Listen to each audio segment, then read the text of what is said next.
Please stay Stay toasty. toasty. I'm in business, they're the kings of the real. Reviewing new movies, they keep it real. Coast to coast, from LA to the east. On the podcast show, they feast on the beast. Items bringing knowledge like he's Professor X. Dennis with cuts deeper than Wolverine's claws. I guess Marvel, DC, they know them all by heart. Breaking down the plot, tearing every scene apart. They got the juice like Tarantino's Pulp Fiction. Breaking down movies with a sharp precision. Adam coming in hot like a John Wick hit. Dennis bringing the heat like the climax of a Tarzan flick.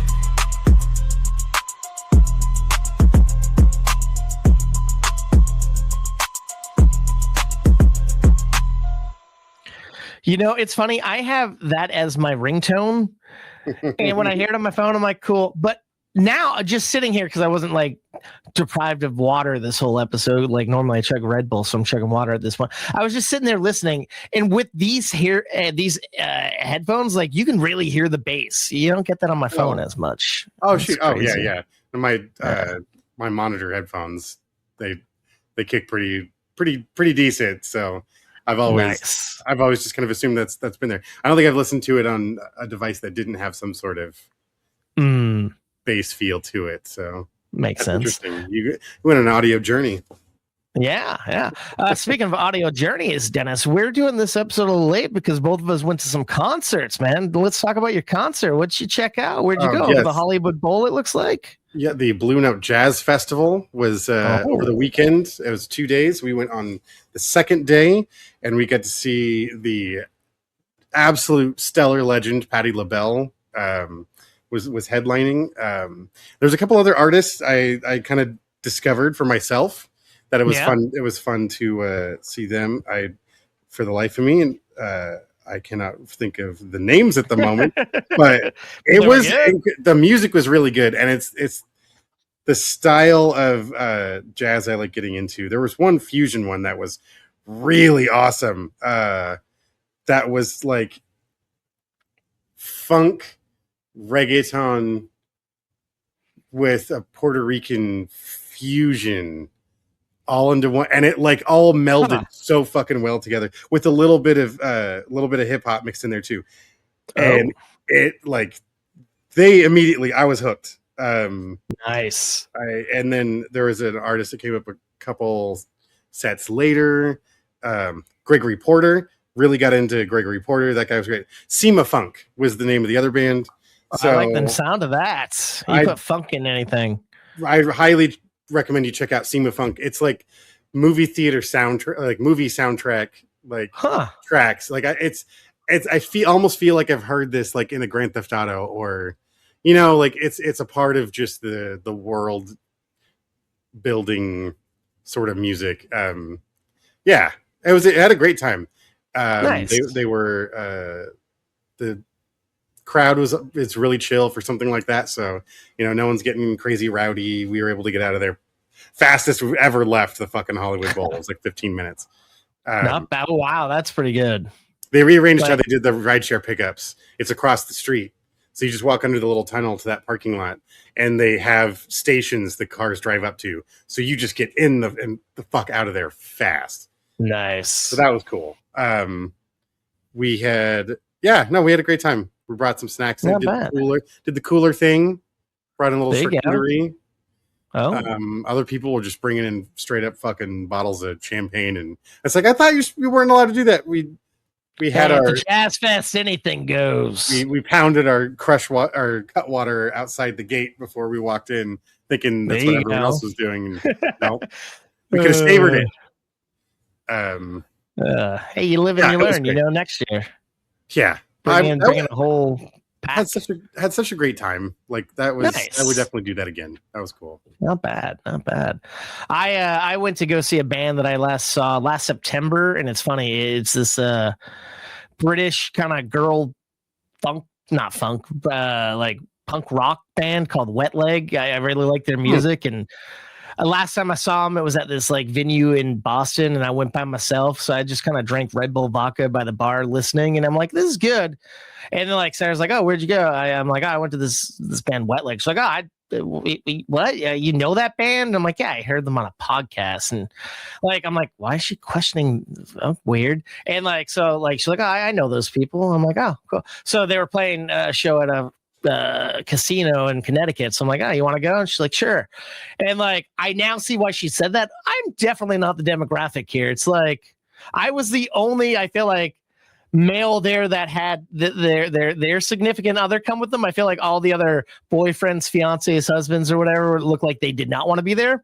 Or on the flip side is all the other guys were gay. And I'm like, all right, so I am definitely not the main type of person listening to this music, but it was a damn good concert. Damn, there you go. So you know, I it's good. Embrace the music you like. Yeah, it shouldn't have to be limited to anyone. And this time we were like in the pit standing close up front. I'm like, you could hear it better. The sound quality was better than me sitting back and just drinking by the bar. So I'm like, this is definitely a better. And it was weird because I'm like, I know because like I said, they're not there from the UK and whatnot. I'm like, why are they back in America doing it? But I'm like, fuck it. I might as well check them out again. And I'm happy I did. Yeah. Nice. That's cool, man. Yeah. That's fun. Yeah. I missed when we were both in, you'd find all the little shows in Hollywood and shit, and oh dude, yeah, we were just talking about that too. Miss all the little venues and the like 60 dude, 80 person rooms and shit. Oh yeah. Like I'm pissed. One year, it was freshman year. I know very specifically. I don't know if you were there that Friday, but like we were going to the Knitting Factory like we did on Fridays for the fucking sweet ass comedy show that was $5 and had like some of the biggest fucking names in comedy today. But it wasn't happening that Friday. And then I found out this other British fucking rap artist lady named it's such favorite of mine that I forgot. Wow. I'm blanking on it. Wow. What the wow. I am like an old man now who can't remember anything. Well, either way, wow, this is going to drive me fucking bonkers. It doesn't matter. There was someone who I've always listened to and that I still kind of listen to. She doesn't put out music anymore, but she was doing a show in Hollywood that night. I so desperately wanted to go. And everyone else is like, no, let's just go back to the dorms. I'm like, fuck. Only time I ever had the chance to see that person. And now they don't even make music anymore. So I'm like, I missed that one opportunity. It was funny. It sounds really familiar. I didn't go that time because that wasn't. No, yeah. It was the Hubbub show that we went to, where it was Nick Kroll and a few other guys, and Nick Kroll was just absolutely fucking moist. And and this was before all the league and all the Kroll show. Yeah. So it's now driving me nuts. I got to look up to see. And I know I'm going to be like, Dax. I'm going to say a name that doesn't mean anything to anybody, but in my head, I got to figure it out or I'm going to go insane here. And this is terrible that I have to do that. No, the old days, I do miss the Knitting Factory. Like what they reopened a Knitting Factory in North Hollywood, I think, recently, but I don't imagine it's not the 3-stage. It's not the 3-stage venue like it used to be. And but now it's it was a Marshall's. I think it's a CVS now. I believe that. It was an artist named Lady Solverin. I really liked. And I'm like, fuck. And it was a cheap ass show too, but people we went didn't want to go. But speaking of which, currently on tour, Dennis, is MC Chris. I'm excited. He's going to be out here in Boston again on July 9th with Mega Ran's opening with them and this other guy. I saw that. Dude, you gotta. Hopefully, you can hit that show. That would be really cool. But I'm excited because the guy who I saw open for him last year is also coming. That Swell Rel, this nerdcore guy, I really love. Yeah. Listening to the shit. Like I'm like, oh, this is going to be a great show. I can't wait for that. But I'm trying to see when he's going to be because I know he's doing shows in California, but it's not showing up when I just opened the poster. Oh, MC Chris. Last few times he's added dates. None of them are in LA. Yeah, I know he's like in San Diego and whatnot, but what the fuck, why man? not LA? Like he lives in LA. It's like he would have shows pretty fucking frequently in LA too. Yeah. I don't see him posting about LA at all anymore. California, San Francisco. It's like, why not San Diego? Why not There's got to be a venue. I mean, Kyle Gass goes and does tons of shows all around the valley, and you tell me MC Chris can't go do shows? Come on. Like, he fucking lives here, man. Come on. Yeah.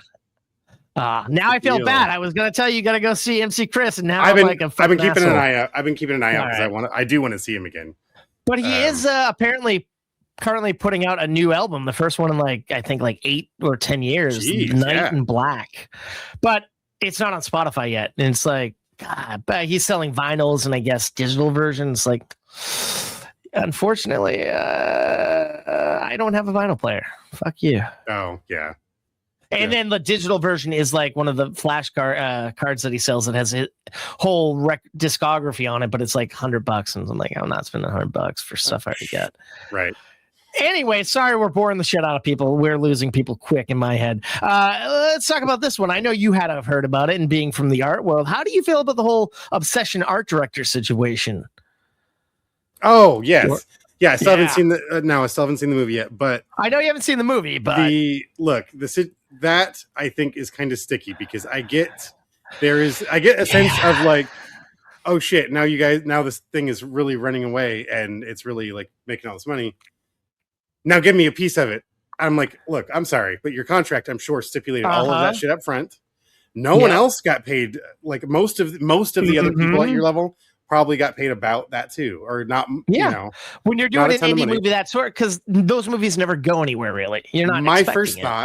My first thought after hearing that was like, why not shut your fucking mouth and say like, yeah, and that's the set I built. So how about we collaborate on the next one? Some jobs, yeah. Why not? It's like, hey, I'll design your next fucking shoot. I'll design your next set. Why not use that as leverage of like, look at I only had this budget. Look what I did with my sets. Like, I think that if anything, you should be using that to your advantage and really fucking sticking that feather in your cap and walk merrily on. This whole coming up after the fact and asking for more money just kind of sounds bitchy. And to be honest, I feel like it's going to make you hard to work with in the future. I don't want that guy on my movie. You put a target in your back. Yeah. Yeah. Like, oh shit. Like if you said nothing, oh, you made that movie that fucking blew up. Yeah, I want to work with you. But that's like, oh, you're the little whiny But I will respect the fact that they're saying in general, there should be safeguards. Should be more better. And it's like, yeah, in theory, but that just unfortunately isn't the industry, especially nowadays. Especially sadly. When it's like, how hungry are you? Well, then come fucking eat these scraps. Like, yeah, I get that. And saying, oh, I wore all these different hats. It's like, we all have been there. You have to. You take one job, but you're doing all these other bullshit jobs below you because it's a labor of love. You're turning out something. You should be happy people are seeing your work. Most people in your situation wouldn't see it. By the way, that's the first thing I thought of was just like, oh, shit. Why aren't you like just fucking pumped? The thing you worked on did so well. That looks so good on your resume. And now it's all, what is it? The only sure job is the one you're working on. Yeah. I get that, but that doesn't mean you need to go back and fucking start. And if you look at their IMDb, all they did before was like 3 short films. It's like you did something most people didn't do and just fell into a job because of the right place, right time. I don't know. Shouldn't be rocking the boat. I think it's this Curry Barker is going to go on and make more shit. He's already made another movie in the can. He's doing the Texas Chainsaw Massacre. He's blown up. You just lost that money train. Yeah. Wagon train. It's rough to see. Yeah. But it's tough. As soon as I read that, I had strong reaction to it. It just like, that just doesn't, that just seems unprofessional. And but I get the FOMO of, I'm sure the very top of the line people, they're getting a piece of all of this money that's the movie's making. Yeah, but that's how it fucking works. But maybe you should have fought for that in your contract before you should have taken points, took less money up front, and then asked for more perpetuity. Yeah. But it's like, also, I'm sorry, you went from doing short films and then you got paid $300 a day. I mean, yeah, you can make that for doing a commercial as a PA almost, but you were nobody making $300. You made a couple grand shooting this movie.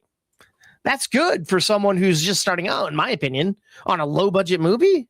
Yeah, I would like that. I mean, yeah, it's not the best, but yeah, fuck. Yeah. Other cheery stuff in this world.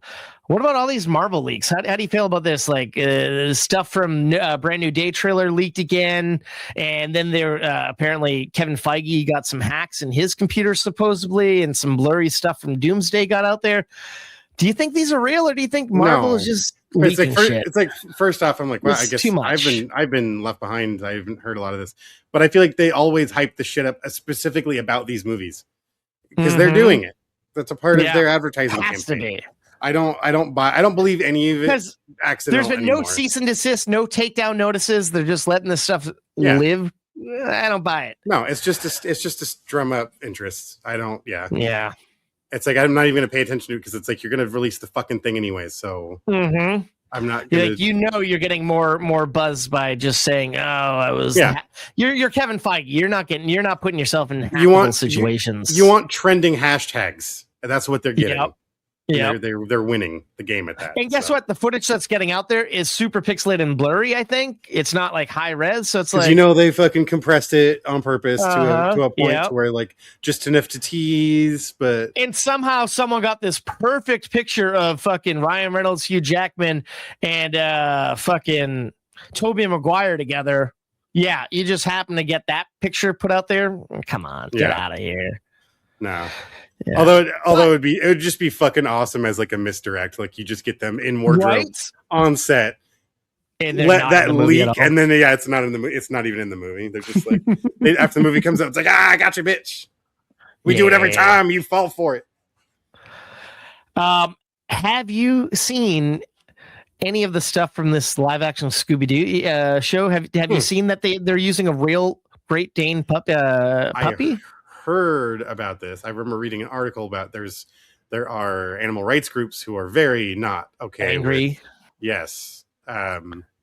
Which like I can understand that initial reaction, but it's not like we've heard a bunch of stories about 17 Great Danes died during the filming. Yeah. It's not that like they're putting him through a racetrack and torturing him. Oh, is that fucking show that it's never going to get released? Lucky, I think. Yeah. No, it got released like a season or two, starring Dustin Hoffman. Why do I know that? That's so weird. Dustin Hoffman? Oh, I believe so. Why was I thinking it was? So. Anyways. I don't know. Let me look it up. Ben Kingsley. But no, I think you're right. I gotta double check. Didn't like 7 horses die during the filming of the first season? Like it was something crazy, staggering. Yeah, and that track needs to get torn down anyways because it's apparently like even for horse racing tracks, it's like one of the worst conditioned ones because horses break their legs on it all the time. Was it Hollywood? What the fuck? Hollywood Park. Hollywood Park. Yeah. I'm pretty sure. That's fucked. Have you seen any trailers lately? There's been some cool trailers. A trailer came out today. Instinctively want to say yes, but I can't think of what it was now. There's a really cool one called Whale Fall that's out. I highly suggest. Oh, okay. Scuba diver gets kind of a tentacle from a fucking octopus that like wraps itself around, but that octopus is now being eaten by a whale, and the guy's trying to free himself before he gets swallowed by. It's pretty intense. Jesus. Good stuff. We had a trailer for Fall 2. Now it's people on the side of a cliff. Yes, I did see. Yeah, that was before something. Yeah. Wait a minute. Where the fuck did I see that? Was that before Disclosure Day? Maybe. No, that's at the Guild. They don't play trailers, right? Yeah. The last time I was in the theater was the 4D screening of Mandalorian Grogu. I think it was before. Yeah. It was before that. I'm pretty sure. Okay, I skip trailers in the theater normally, so that's a very strong possibility. But one big teaser came out today that I didn't watch because I want to do a real reaction and I was too busy setting up the stream. A little movie called Shrek 5. Yes. Oh, it still sounds like people aren't happy still, but it's like, fuck you, people. Fuck them. Just get over the fucking animation and watch the goddamn movie. It's all the cast you want to be there. Like, just exactly. Fucking let it. Yeah. And it's funny, we got that today, and then we got an odd Dr. Evil Verizon commercial today. I did see that on Instagram today. That was funny. It's like, how many times do we got to get a Dr. Evil commercial? This is like the 4th. Let's just bring him back in the front. Let's just come on. Let's bring Austin Powers back. Let's stop. That would be funny, because where his character left off in the last one. Yeah, he's a good Now guy. he uses all of his power and wealth for good. And like Scott's a bad guy. He does like a Despicable Me fucking sort of thing. Gru. And I like that. He's like, it's him against his son, or maybe just he's now Scott is doing his own thing. Yeah. Maybe he's trying to do the right thing, but somehow he's actually causing more chaos than he did when he was a villain. Oh my god, more damage than he's ever done before. Yeah, that's actually funny. He's like a Clouseau type character who's just fucking up left and right. Stupid. But all right, I'm sorry. I got one thing that we didn't talk about last episode because of me, and now I'm caught up, and I can talk about Spider Noir. We want to talk really quickly, or do you want to wrap this up and save it for another day? Shit. Yeah. It's up to you. Yeah. I'm awake. Okay. I was like, do you gotta go to bed? I already ran to do that once during one of your reviews. Fair enough. I saw it's all good. I kind of hoped we would have jumped into that right at the. I didn't think about it until right now. I'm like, shit. Why is that at the bottom of my list? I don't know. Sorry. We can save it for another time. Yeah, we can save for the next episode. I want to That's what we should. Instead of just Kazam or fucking one of my movies, one of our. We could have just did a we full could have review. That be one of the reviews. Yeah, honestly, I'm up for that next episode. We can do our own joint review of Spider Noir. Yeah, that works. It deserves the attention. So it really does. That's all I'll say. Yeah, it's gonna be a fun discussion. There's gonna be opposing thoughts, I think here. Uh-oh.